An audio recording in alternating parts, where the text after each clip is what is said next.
Cristo, segundo São Lucas. Glória a vós, Senhor.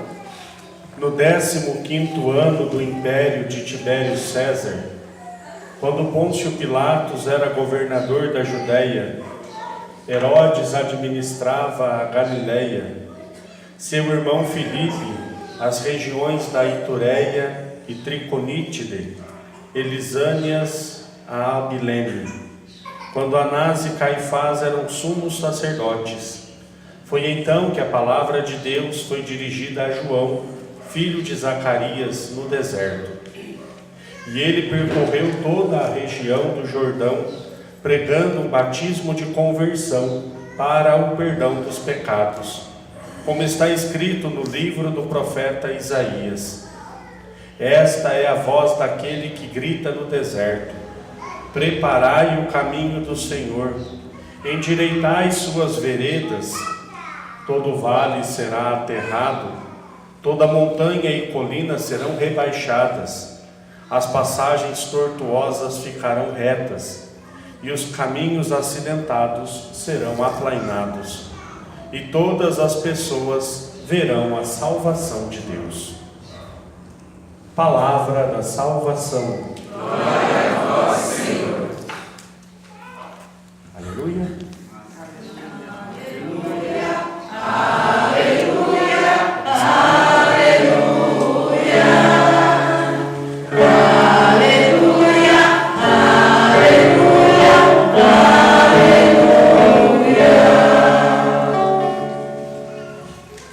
Maria concebida sem pecado.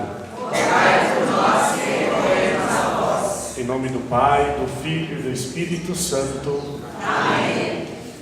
Meus amados irmãos e irmãs, nós já estamos celebrando o segundo domingo do Advento, com grande alegria, nessa nossa preparação para a vinda do Senhor. Nós vamos celebrar ainda mais alguns dias, meditando sobre a vinda última de Jesus, a sua segunda vinda, a vinda gloriosa, e logo mais já iniciaremos também a meditação sobre o nascimento de Jesus, o menino Jesus, como nós falamos carinhosamente. E no Evangelho de hoje, na liturgia de hoje, a personagem que nos é apresentada é João Batista. João Batista, que foi precursor de Jesus, João Batista, que foi aquele que levou uma vida tão reta, tão santa, que foi comparado e foi confundido com o Messias. Diziam: você é o Messias? Ele dizia: eu não sou digno nem de desamarrar as sandálias do Messias. Mas foi um homem que, na integridade de vida, anunciou e preparou os caminhos de Jesus. Diz o texto de hoje do Evangelho, que nós ouvimos, e bonito que o Evangelho de hoje traz uma precisão histórica, né? Ele vai dizendo vários dados humanos, várias situações em que nós podemos detectar o ano, a data, o local, dizendo: no 15º ano do império de César, de Tibério César, quando Pôncio Pilatos era governador da Judéia, Herodes administrava a Galileia. Ou seja, ele deu todo o contexto histórico, ele pontuou historicamente a situação que aquela região vivia, para dizer que Jesus, quando nasceu num lugar, num tempo e num povo. Jesus não nasceu assim, né, de qualquer jeito, solto. Não, nós podemos provar historicamente a vinda de Jesus. Nós não podemos provar historicamente a ressurreição de Jesus. Esse é um dado de fé. Mas que Jesus veio ao mundo, que Jesus nasceu e que morreu na cruz, isso nós provamos historicamente. Por isso o Evangelho começa dando esses dados históricos. Olha, no tempo em que fulano era rei, no tempo em que Beltrano era governador, e assim por diante. Quando nós vamos fazer alguma coisa, tentar encontrar uma data muito antiga, o meu nascimento, por exemplo, é bem antigo, brincadeira, não é tão antigo assim não, mas nós geralmente nós vamos associando a situações assim, né? Por exemplo, a gente fala assim: quem lembra quando começou a comunidade aqui? Aí alguns falam assim, eu estava, né? Não é tão antiga assim a comunidade, né? Eu estava aqui, mas eu lembro que naquele ano fulano que era prefeito, então foi mais ou menos tal época. Aí o outro falou, não, mas eu lembro que quem era presidente naquela época era fulano. Aí vai, não era? Não, mas eu lembro que não sei quem era o coordenador da paróquia quando abriu aqui. Então a gente vai tentando encontrar historicamente outros fatos que nos dão uma data mais precisa. É assim que começa o Evangelho de hoje, tentando encontrar ali um dado histórico para dizer a respeito de Jesus. Mas o Evangelho nem fala de Jesus, o Evangelho fala só de João Batista, né? Para que o Senhor venha é preciso que prepare os caminhos. E João Batista, nesse Evangelho de hoje, ele está demonstrando a sua vocação. Aqui está apresentando quem é João Batista. É aquele que prepara os caminhos do Senhor. Nós vimos na primeira leitura do profeta Baruque. É engraçado porque o Evangelho faz referência ao profeta Isaías, mas a primeira leitura não é do profeta Isaías, é do profeta Baruque, mas ele escreve mais ou menos a mesma coisa que o profeta Isaías. Aqui ele está falando numa época em que o povo de Israel foi levado para o exílio. Chegaram em Jerusalém, cercaram a cidade, invadiram a cidade e levaram todos os habitantes exilados para uma terra distante. Depois de 70 anos, o povo foi liberto. E aí eles começaram a jornada de volta para Jerusalém. E o profeta está falando justamente, metaforicamente, ele está falando com a cidade. Olha, Jerusalém, os teus filhos foram tirados de você e agora eles retornarão, depois de 70 anos.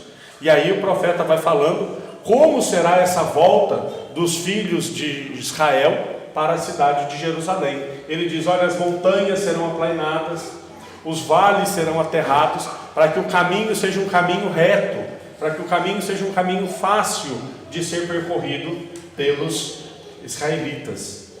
O Senhor mesmo vai endireitar os caminhos para que você chegue são e salvo em Jerusalém. Nós podemos fazer uma analogia e entender essa Jerusalém que está falando aqui como o céu. Várias passagens bíblicas dizem a Jerusalém celeste, para onde todos nós caminhamos. E essas passagens que serão endireitadas é a nossa vida. Ou seja, para nós chegarmos no céu, nós precisamos endireitar a nossa vida. Esse é o ponto da liturgia de hoje. Nós precisamos buscar a santidade para nós chegarmos até o céu, endireitarmos esses caminhos. Os caminhos tortuosos, diz aqui, os caminhos tortuosos serão endireitados. E é esse o clamor de João Batista, vivermos a santidade. Nós não podemos tirar da nossa compreensão de que nós somos chamados à santidade. Às vezes parece até um tema meio polêmico, ou às vezes parece um tema meio radical. Nossa, o padre falando que a gente tem que ser santo. Não, mas é Jesus quem diz, sede santos como o vosso Pai Celeste é santo. Viver a santidade não é um privilégio de alguns. Viver a santidade não é o chamado para algumas pessoas como Santa Luzia, como São Lucas, como São Francisco, Santa Clara, Santo Antônio, São Benedito. Viver a santidade não é algo restrito para algumas pessoas. A santidade é um chamado universal para todos nós. Todos nós somos chamados a sermos santos. Mas primeiro nós precisamos entender o que é a santidade. Tem gente que acha que santidade é não errar nunca. A santidade é quem nunca faz nada errado. Não é isso santidade. Porque a santidade pressupõe a natureza humana, pressupõe que nós sejamos seres humanos. E ser humano é falho, é pecador.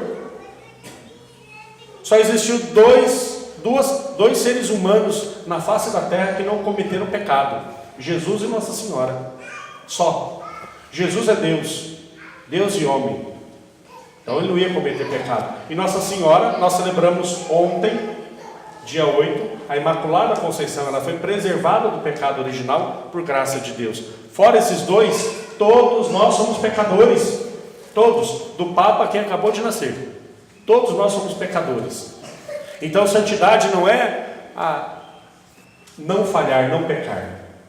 Santidade, na verdade, é nós vivermos com radicalidade, ou seja, irmos na raiz a nossa vocação.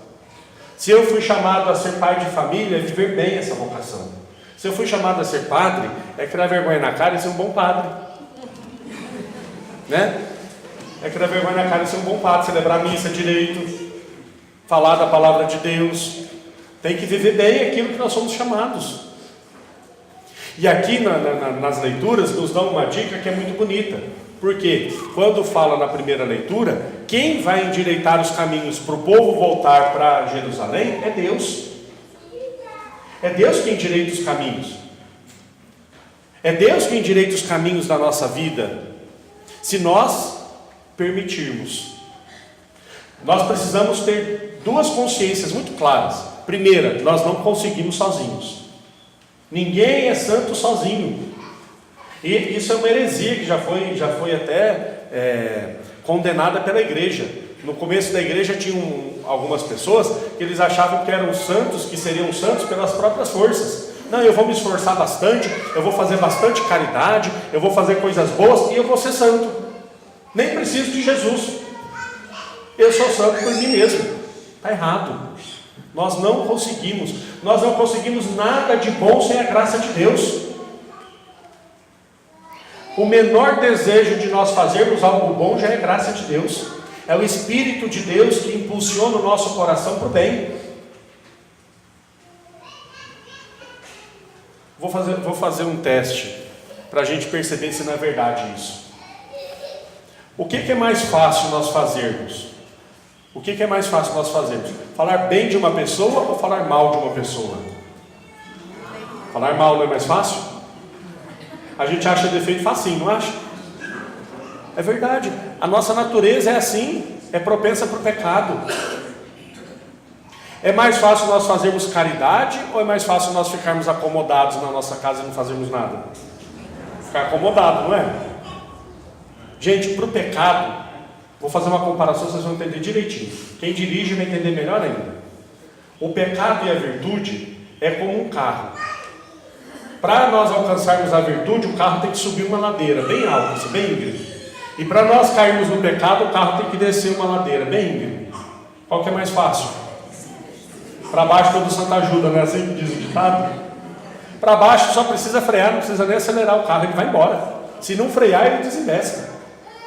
Agora para cima, se o carro não for bem potente, ele não sobe. Para nós alcançarmos a santidade, nós precisamos de um esforço. E nós precisamos de um motor que nos leve para cima. Esse motor é Deus. Se nós deixarmos na banguela, ó, nós vamos lá para baixo. Sozinhos nós não conseguimos. Seria muita pretensão nossa. Não, eu sou santo por mim mesmo. Já pensou que coisa feia? Quem nos santifica é Deus. Então, viver a santidade já vai se tornando algo mais fácil, né? Viver a santidade nós já percebemos que não é fazer grandes coisas. Viver a santidade é permitir que Deus nos conduza pelos caminhos. É permitir que Deus nos carregue no colo muitas vezes. É permitir que Deus nos leve pelas veredas por onde Ele quer que nós passemos. E esse é o modo como nós devemos esperar o Senhor. Vigilantes, santos. Mas é claro, nós precisamos também fazer uma decisão. Eu quero endireitar os caminhos da minha vida. Eu quero endireitar as veredas. Eu quero endireitar as coisas que estão tortuosas. As minhas atitudes, as minhas palavras. Para que essa chegada do Salvador nos encontre vigilantes e santos. Essa é a nossa vontade. Vigilantes na oração, vigilantes na caridade, vigilantes no amor fraterno. Eu acho uma das épocas mais bonitas do ano, o tempo do Natal. Não é bonito? Olha a nossa comunidade como já está bonita. Fica lindo. Coloca o presépio, coloca a árvore, coloca os enfeites. Nós ainda temos uma alegria maior, que já temos o andor da nossa padroeira pronto já para a festa de quinta-feira. Mas essa época do Natal é uma época linda. Infelizmente tem pessoas que vão deturpando e vão falando, no final do ano todo mundo fica falso, quer cumprimentar todo mundo, é falsidade. Não é falsidade não. Tem gente, vocês já ouviram essa expressão, o espírito do Natal? Sabia que ele existe? O espírito do Natal é o Espírito Santo. É o Espírito Santo que inflama o nosso coração de caridade. A maior caridade que aconteceu no mundo foi Deus nos dar o seu Filho. Por isso o nosso coração se alegra e nós queremos reconciliar com as pessoas, queremos estar próximos, abrimos o nosso coração para a caridade. Tem gente que fala, mas o fulano só deu a cesta básica no Natal. Amém, pelo menos no Natal. A gente ainda reclama quando o outro faz caridade. Não, essa época é justamente para isso, para nós abrirmos o nosso coração, para nós nos sentirmos felizes. Uma coisa que eu não concordo, Natal é uma data triste. Não é uma data feliz. Deus nos deu o seu Filho. Quer maior presente do que esse? Por isso nós trocamos presentes, porque o Pai já nos deu o maior presente de todos, que é Jesus. Mas mais do que isso, que nós sejamos um presente para a vida um do outro. Que alegria poder escutar isso de uma pessoa, né? Você é um presente para mim. É uma alegria estar com você. Isso é santidade. Nós possamos abrir o nosso coração para essa graça de Deus que quer nos conduzir, quer endireitar os caminhos da nossa vida, quer nos conduzir para o céu, a Jerusalém Celeste. Que essa liturgia de hoje nos ajude cada vez mais, nos inspire e nos leve a abrirmos o coração ao Espírito de Deus que quer nos visitar. Louvado seja nosso Senhor Jesus Cristo.